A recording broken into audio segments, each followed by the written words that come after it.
Hello student, welcome to my biology study channel. Today video based on embryo cell structure. सबसे पहले क्या हुआ, जो मेगास्पोर होता है, ठीक है, इसमें क्या होता है, इसमें माइटोटिक डिवीजन होता है। माइटोटिक डिवीजन से जो टू न्यूक्लियस बनते हैं, क्योंकि इसमें फ्री न्यूक्लियर डिवीजन हो रहा है, ठीक है।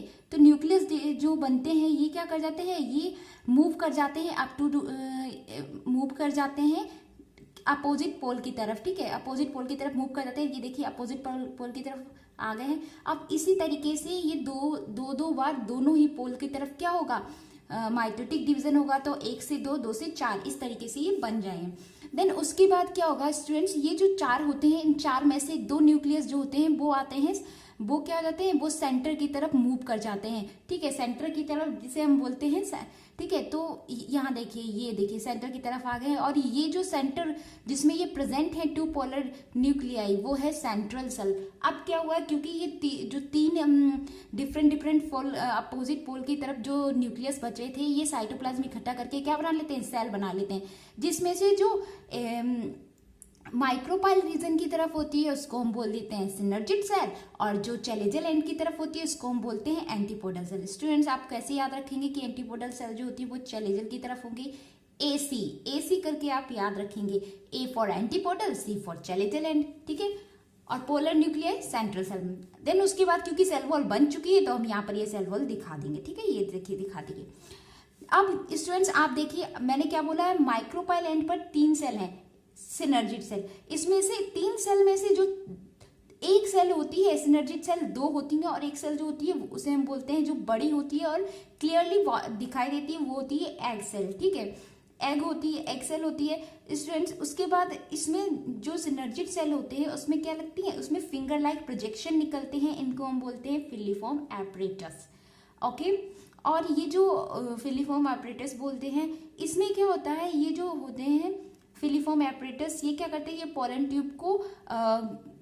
ट्यूब को क्या करते हैं, हेल्प करते हैं, ठीक है, डायरेक्शन दिखाते हैं। क्योंकि ये सिक्रीट करते हैं केमिकल, उन केमिकल्स के थ्रू उसको क्या मिलती है, उसे हेल्प मिलती है पोलन ट्यूब को, ठीक है।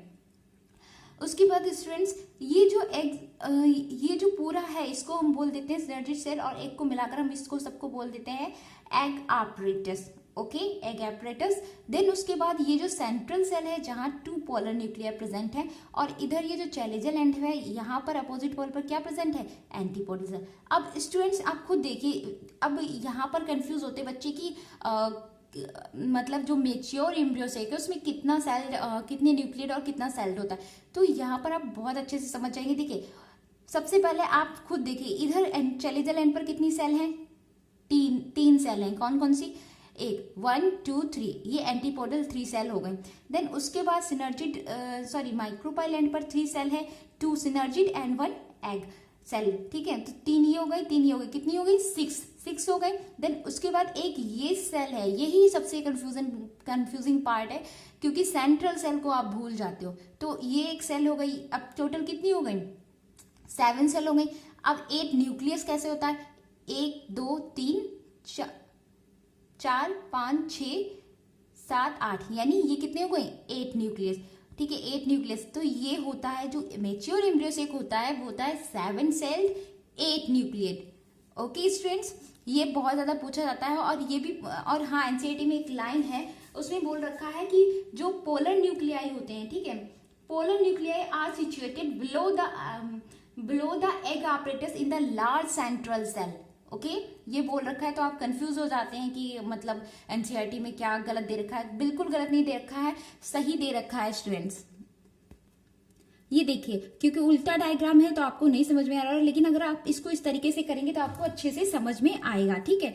अब देखिए ना, ये देखिए एग एपरेटर के नीचे बिलो क्या प्रेजेंट है, पोलर न्यूक्लियाई सेंट्रल सेल में, ओके स्टूडेंट्स। तो कंफ्यूज नहीं होना है।